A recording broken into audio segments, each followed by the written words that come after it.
Hello বন্ধুরা, welcome to my YouTube channel রাখির কিচেনে সবাইকে স্বাগত জানিয়ে আজকে দারুণ একটা রেসিপি শেয়ার করতে চলেছি। তো আজকের রেসিপি আমের বড়া। তালের সময় তাল, আমের সময় আম। তো আজকে বানাবো পাকা আম দিয়ে বড়া রেসিপি। তো চলুন বন্ধুরা, একটা আম দিয়ে পাকা আম দিয়ে কিভাবে বড়াটা বানাই, আর খুবই নরম আর তুলতুলে, কোনো রকম ময়দা ছাড়াই কিন্তু নরম আর তুলতুলে একটা আমের বড়া রেসিপি আপনাদের শেয়ার করব। তো আমি এখানে একটা পাকা আম নিয়েছিলাম, আর আমের ভিতরের অংশটাকে বার করে এটাকে আমি পেস্ট করে নিয়েছি। আর একটা পাত্রে নেব 2 কাপ মতো সুজি, আর হাফ কাপ মতো দেবো চালের গুঁড়ো, আর দেব হাফ কাপ মতো সুগার মানে চিনি। আর চিনিটা যে যার স্বাদ বুঝে দেবেন, আর মিষ্টি আম থাকলে চিনিটা কম পরিমাণে দেবেন, আর টক আম হলে একটু চিনিটা বেশি দিতে হবে, স্বাদ অনুযায়ী চিনি। আর দিয়ে দেবো পরিমাণ মতো লবণ, আর 1 চামচ কালো জিরে। আর এটাকে ঘন ব্যাটারে তৈরি করে রেস্টে রেখে দেবো 20 থেকে 25 মিনিট। ব্যাস, আমার 25 মিনিট হয়ে গেছে। দেখুন ব্যাটারটা ঘনও হয়ে গেছে আর সুজিগুলো ফুলে গেছে। আর তাতে অ্যাড করব 1 কাপ মতো নারকেল কোড়া, আর ওটাকে খুব ভালো করে মাখিয়ে নেব ওই সুজির ব্যাটারের সঙ্গে। আর নারকেল কোড়াটা ভালো করে মাখানোর পরে তো একটু ঘনত্ব হয়ে গেলে চাইলে অল্প একটু জলও দিতে পারেন।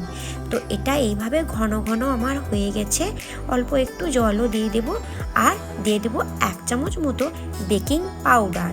ব্যাস, বেকিং পাউডার কিংবা বেকিং সোডা দিলেই হবে। তো এটা কিভাবে খুব সুন্দরভাবে নরম তুলতুলে আর ফুলেও যাবে। আর 1 মিনিটের মতো রেখে দেব। এরপরে আমি কড়াইতে কুকিং অয়েল দিয়ে ওটাকে ভাজবো। আর অয়েলটা যখন গরম হয়ে আসবে একে একে কিন্তু ব্যাটারটা দিয়ে আমি ভেজে নেব। তো এইভাবে হাত না লাগিয়ে আমি ব্যাটারটা দেওয়ার চেষ্টা করছিলাম, তো এঁকে বেঁকে গেছিলো, খুবই ভালোভাবে এটা হচ্ছিল না। তো আমি এবারে ট্রাই করব হাত দিয়ে। তো একটা চামচের সাহায্যে এটা ব্যাটারটা দিয়ে আমি বানিয়েছিলাম। তো দেখুন বন্ধুরা, কোনো রকম সাইজও হয়নি আর এঁকে বেঁকে গেছিলো। তাই আমি এবারে ভাজবো হাত দিয়ে। ব্যাটারটা দিলে খুবই সুন্দরভাবে শেপ দিয়ে বানানো যায়, আর খুবই সুন্দরভাবে গোল গোল হয়ে যায়। দেখুন বন্ধুরা কতটা সুন্দর গোল গোল হয়ে ফুলে যাচ্ছে। আর একটা সুন্দর করে আস্তে আস্তে এটাকে দিতে হবে দারুণভাবে শেপ দিয়ে। তো আপনারা যে যেরকমভাবে বানাতে পারেন, তো এইভাবে কিন্তু মালপোয়া পিঠেও বানাতে পারেন, একই প্রসেসে একই ব্যাটারে একই জিনিস দিয়েই বানাতে পারেন। তো আমার এগুলো ভাজা হয়ে গেছে, আমের বড়া। তো দেখুন কি দারুণ লাগছে, আর খেতে খুব ইচ্ছে করছে, তাই না? পাকা আম এখন সবার বাড়িতে আছে, তাই তো মার্কেটেও তো পাকা আমের সিজন। তো এখনই বাড়িতে বানিয়ে ফেলুন এই পাকা আম দিয়ে দারুণ স্বাদের বড়া রেসিপি। আর বাড়িতে থাকা মাত্র কয়েকটি উপকরণ দিয়েই কিন্তু বানিয়ে ফেলুন খুবই নরম তুলতুলে একটা দারুণ বড়া রেসিপি আপনাদের শেয়ার করলাম। তো এই রেসিপিটা অবশ্যই কিন্তু বাড়িতে বানিয়ে আমাকে কমেন্টে জানাবে।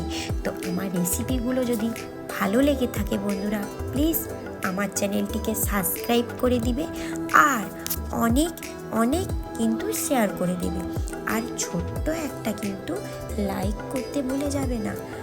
আর পাশে থাকা বেল আইকনটা যেন প্রেস করে দেবেন, কারণ আমি যখনই নতুন নতুন ভিডিও আপনাদের সামনে আনবো না, আপনাদের কাছে নোটিফিকেশান চলে যাবে।